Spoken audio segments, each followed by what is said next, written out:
नमस्कार मैत्रिणींनो, मी संगीता. कशा आहात सर्व? नवरात्री सुरू होते. 22 सप्टेंबरपासून नवरात्री सुरू होते. नवरात्रीमध्ये देवीची आई भगवतीची ना मनापासून सेवा केली जाते. नवरात्रीमध्ये सेवा केली ना खूप छान असते. देवी भगवतीची, आपल्या कुलदेवीची, आई लक्ष्मीची. खरंच मनापासून सेवा करा. 9 दिवस 9 दिवस देवीला फूल हार, देवीचे आवडते वस्त्र, लाल चुनरी हे अर्पण करा. लाल फूल, गुलाबाचं म्हणा, जास्वंदीचं म्हणा, आणि देवीला तुपाच्या दिव्याने ओवाळत चला. अखंड ज्योत तुपाची नाही लावता आली तरी तुपाच्या दिव्याने ओवाळत चला. 2 टाईम देवीची आरती करत चला. आणि देवीच्या नवरात्रीतले 9 कलर आहेत. पहिल्या दिवशी तर आहे पांढरा, दुसऱ्या दिवशी आहे लाल, आणि तिसऱ्या दिवशी निळा आहे, चौथ्या दिवशी पिवळा आहे, 5व्या दिवशी हिरवा आहे, 6व्या दिवशी राखाडी आहे, 7व्या दिवशी आहे ऑरेंज केशरी कलर आहे, आणि 8व्या दिवशी आहे मोरपंखी कलर, आणि 9वा आहे गुलाबी. हे 9 कलर तुम्ही 9 दिवस ज्याच्याकडनं जमेल त्याने 9 चुंदऱ्या ह्या कलरच्या देवीला अर्पण करू शकता. या 9 ज्यांच्याकडे मोठ्या देवी बसतात त्यांनी 9 कलरच्या 9 साड्या चढवू शकतात देवीला. ह्या 9 साड्या आपण स्वतःही 9 कलरच्या 9 साड्या घातल्या तर खूप छान वाटतं आणि खूप प्रसन्न वाटतं. त्याचबरोबर आई भगवतीची सेवाही मनोभावे करत चला. ती सेवा करता करता त्याच्यामध्ये दुर्गा सप्तशतीचा तुम्ही पाठ लावू शकता. दररोज एक अध्यायप्रमाणे घेऊ शकता तुम्ही.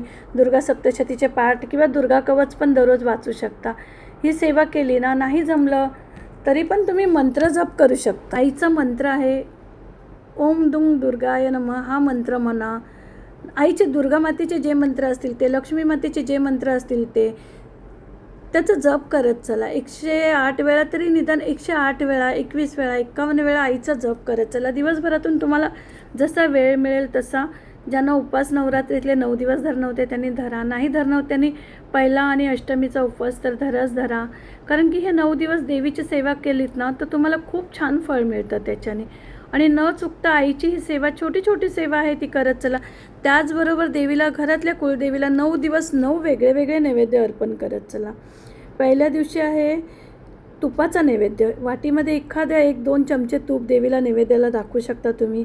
दुसरा दिवस आहे साखरीचा. छोट्याशा वाटीमध्ये देवीसमोर साखर ठेवू शकता. तिसरा दिवस आहे खिरीचा. मस्त दुधाची आणि मखाण्याची वगैरे खीर मिळून बनवू शकता. मी तर असं अन्नाचा नैवेद्य काही दिलेलाच नाही आतापर्यंत. चौथा दिवस आहे मालपोह्याचा. चौथ्या दिवशी मालपोहे दिले जातात. तुमच्याकडनं जमेल तसे बनवा. आणि 5व्या दिवशी केळी येतं देवीला. केळ्याचा नैवेद्य येतं. 2 केळी समोर देवीच्या ठेवत चला. पाणी फिरवत चला. नैवेद्याय नमः म्हणत चला. 6वा दिवस आहे मध, आणि 7व्या दिवशी आहे गूळ. 8व्या दिवशी आहे नारळाचा. नारळ फोडून देवीसमोर ठेवू शकता. देवीला नारळाचा नैवेद्य चढवू शकता तुम्ही. आणि 9वा दिवस आहे तीळ. अख्खी तीळ वाटीत तुम्ही 2 चमचे तिळाचा नैवेद्य दाखवू शकता. आणि छोटे छोटे तोडगे करून बघा, तुम्हाला घरात खूप फरक पडेल. त्याचबरोबर आईला वेलची आणि लवंग हे पण नैवेद्यामध्ये ठेवत चला. तेच आईला दररोज अर्पण करत चला. त्याचबरोबर अष्टमीला आईला ना तुम्ही 108 लवंगांची माळ चढवा घरातल्या कुलदेवीला. या तुमच्या फोटोला, जो घरात फोटो असेल ना त्या फोटोला 108 लवंगाची माळ बनवा.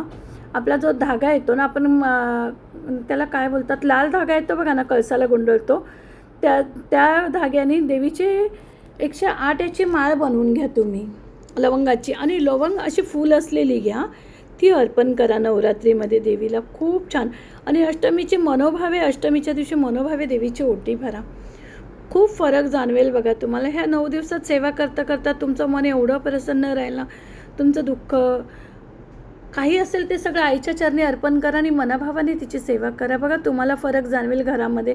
किती फरक पडतो की कुलदेवीची कृपा तुमच्यावरती होते, आई दुर्गेची, आई भगवतीची कृपा तुमच्यावरती होते. छोटे छोटे उपाय करून बघा.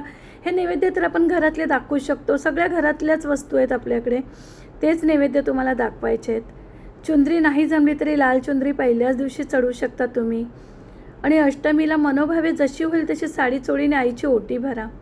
ओटीमध्ये ₹1.25, 101 रुपये, 21 रुपये, 51 रुपये, नारळ, गजरा आणि जे लागतं ओटीचं सामान येतं ते. त्यात मेन हळदी कुंकू चुकवू नका हां. ह्या ओटीच्या सामानामध्ये ओटी घेऊन आईची ओटी भरा. जमलं तर बाहेरच्या देवींच्या पण ओट्या भरा, जसं जमतील तसं. नाहीच जमलं त्यांनी आपल्या कुलदेवीची ओटी अष्टमीला घरच्या घरी भरायची विसरू नका. ही सेवा मात्र आवर्जून करा आपल्या कुलदेवीची. कुलदेवीचं जेवढं होईल तेवढं नामस्मरण करा, नामजप करा कुलदेवीचा. आणि अष्टमीला कुलदेवीची घरच्या घरी ओटी भरा. तुम्हाला जर तुमच्या देवीपर्यंत नाही पोचता येत तर तुम्ही मनोभावे प्रार्थना करा आईला. आवाज द्या आणि सांगा की आई, मी तुझी ओटी इथूनच भरते, माझी ओटी स्वीकार कर. बघा तुमची ओटी स्वीकार होते आणि ती ओटी तशीच काढून ठेवून द्यायची. जेव्हा तुम्ही कधी जाल, तुम्हाला कुलदेवीला जाणं होईल, त्यावेळेला ती ओटी आईला घेऊन जावा. ती ओटी न चुकता आईची घेऊन जावा त्यावेळेला आणि ती ओटी तिथे देवीला द्या. अशी सेवा तुम्ही नवरात्रीत आईची करू शकता. बघा कसं वाटतंय आणि फरक कसा जाणवते ते मला नक्की कमेंट्समध्ये कळवत चला. ह्या माझ्या छोट्या छोट्या उपायाने तुम्हाला घरामध्ये नक्कीच फरक जाणवेल आणि करून बघा अशा सेवा. त्याचबरोबर दररोज कापूर आणि लवंग टाकून आरती करत चला देवीची संध्याकाळी. दुर्गट ही आरती घेत चला. नाही झाली नवरात्रीची आरती येत असेल तर खूपच सुंदर नवरात्रीची आरती घेत चला. बघा जमेल तशा सेवा करा आईच्या. मी करते, तुम्ही करा.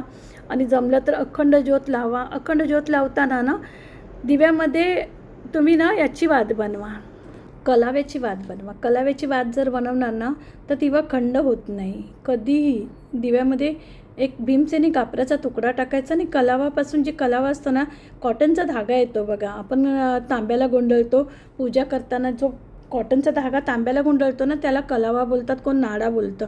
तो त्याच्याने जर तुम्ही वात बनवणार ना तर कधीच वात खंड पडत नाही. वात वर करायची गरज पडत नाही. अखंड ज्योत एवढी छान जळते ना. मी दरवर्षी नवरात्रीत आणि गणपतीमध्ये त्याचपासून कापसाचा वापर नाही करत मी वातींकरता. मी नाड्याची आणि कलाव्याचीच वात बनवते. तुम्ही ह्यावर्षी वापरून बघा आणि फरक बघा की कधीच वात खंड नाही पडणार, वात विझत नाही त्याच्यामुळे. आणि तेच वापरा तुम्ही. कलावा वापरून वात तयार करा आणि तुपाचा, तेलाचा जसा जमेल तसा दिवा अखंड ज्योत लावा. प्रयत्न करा आणि काळजीही घ्या. त्याचबरोबर घरात काळजीही घ्या. उंदरं असतील, काही असेल घरामध्ये तर लावू नका. 2 टाईम देवीची मनोभावे सेवा करा, 2 टाईम आरती करा. कारण की काय होतं, कधी कधी बाहेर कामाला जाणारे असतात, या घरात छोटे उंदरं असतील. गावाकडच्या लोकांकरता खास करून उंदरं वगैरे असतात. पटकन वात पेटलेली घेऊन जातात. त्यावेळेला घरात कापूस वगैरे भरलेला असतो. त्याकरता ही सगळ्यात जास्त महत्त्वाची काळजी ही घ्या की अखंड ज्योत लावताना घरात काही त्याच्यापासून नुकसान होणार नाही, ही पण काळजी त्याच्याबरोबर घ्या. आई कुठलीच रागवत नाही, रुसत नाही आपल्यावरती. जशी जमेल तशी सेवा करा आणि बघा फळ काय मिळते त्याचा. तुम्हाला अनुभव लगेचच येऊन जाईल. 9 दिवसामध्येच तुम्हाला कळून जाईल तुमच्या घरामध्ये किती प्रसन्न वातावरण होतात, तुमची अडकलेली कामं कशी होतात. कारण की आपल्या कुलदेवीची सेवा सगळ्यात महत्त्वाची असते आणि हेच 9 दिवस असतात की आपल्याला मनाभावाने कुलदेवीची सेवा करता येते.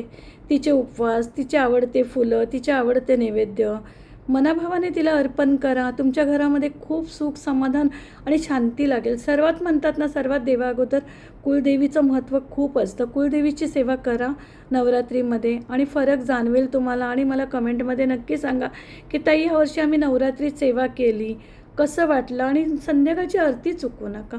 7-7:30च्या दरम्यान आरती करून घेत चला देवीची. व्हिडिओ आवडत असतील तर लाईक, शेअर आणि सबस्क्राईब करायला विसरू नका. आणि खरंच व्हिडिओ आवडला तर शेअर करा मैत्रिणींनो.